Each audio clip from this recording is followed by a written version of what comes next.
Power on.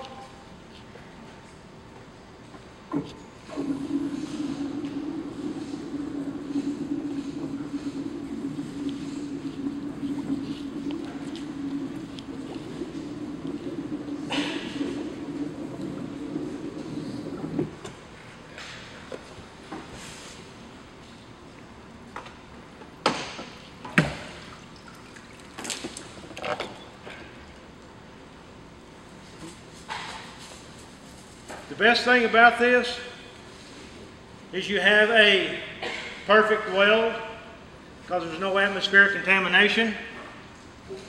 The only thing is the ductility is about 60% of normally what it would be on top side, because you strike the arc and the water cools the metal down so quick you can actually reach in here and pick it up and not get burnt. Okay? Pretty decent looking little weld.